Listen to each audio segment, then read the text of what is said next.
आज का वीडियो होने वाला है डीप फोकस के बारे में। डीप फोकस ये बहुत भारी वर्ड है। आज के समय में लगभग ये डीप फोकस नामुमकिन जैसा हो गया।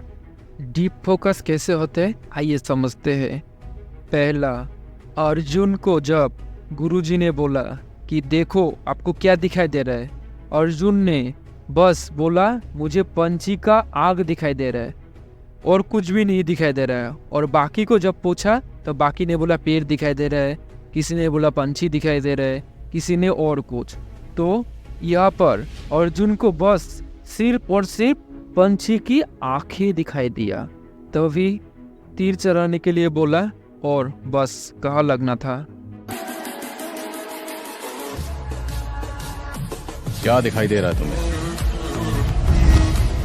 केवल पक्षी की आंख दिखाई दे रही है गुरुदेव। एकदम जाके पंछी की आंख को चीरते हुए तीर चली गई। और समझते हैं दूसरी कहानी को। दूसरी कहानी में दो लड़का था, राम और श्याम।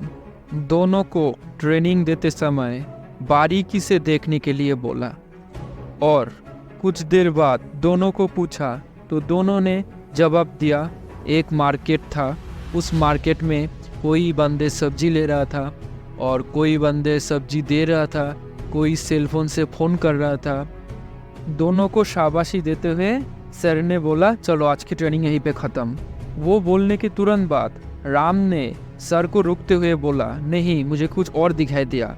वहाँ पर जो लोग टेलीफोन में बात कर रहे थे उसके सामने की पॉकेट में वॉकी टॉकी देखने को मिला।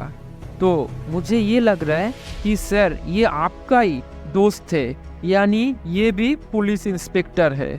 ये सुन के टीचर हैरान हो गए और उसको शाबाशी देते हुए बोला तुम्हारा ट्रेनिंग कंप्लीट हो गया।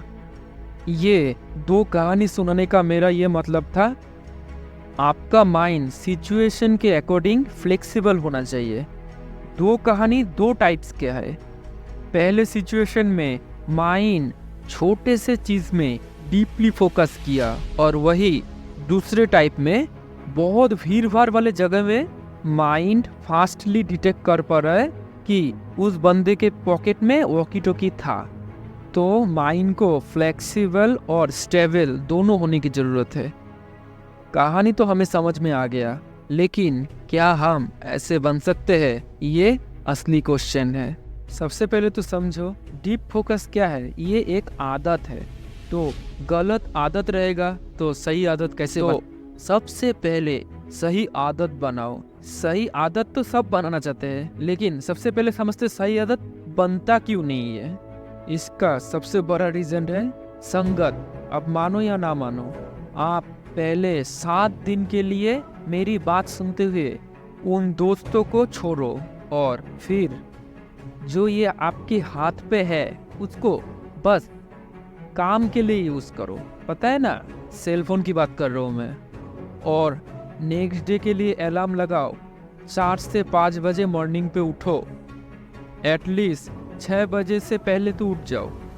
45 मिनट या फिर 1 घंटे के लिए मॉर्निंग वॉक या फिर फिजिकल एक्टिविटी पे वर्क करो। और फिर सारा दिन का जो आपका मेन शेड्यूल है उसको लिख के रखो और वही काम सबसे पहले करो। और बाद में सोने से पहले 10 मिनट से स्टार्ट करते हुए जितना बढ़ा सकते हो एक बुक रीडिंग करो। कोई भी चीज़ आसानी से नहीं होता और 2-3 दिन में भी नहीं होगा।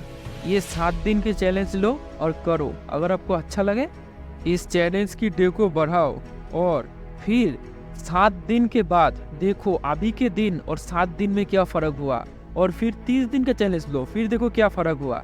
ऐसे ही धीरे धीरे करके देखना, फोकस अपने आप इंक्रीज हो जाएगा। सिर्फ फोकस इंक्रीज नहीं होगा, बहुत सारा हेल्थ इश्यूज भी कम हो जाएगा। आगे की वीडियो में आप लोगों को बढ़िया बढ़िया वीडियो मिलेगा। तो अगर आप सभी को मेरा बातें अच्छा लगता है तो कमेंट करो, शेयर करो, सब्सक्राइब करो, लाइक भी करो। दिन आते जाते रहेगा। एक दिन देखो, 1 महीना, 1 साल बीतता रहता है। टाइम किसी के लिए नहीं रुकता है। अपने आप को समय दो। ऐसे दोस्त को क्या रखना, हटाओ। ज़िंदगी में वक्त की सबसे ज़्यादा कमी वक्त की ही है। बाद में पता चलेगा। सब वही बोलते हैं मैं 40 साल का ख़त्म कर दिया, मैं 50 साल का हो गया, मुझे पता ही नहीं चला। तो समझ रहे हो ना, वक्त बहुत इम्पोर्टेंट है, इसको ऐसे ही मत जाया करो।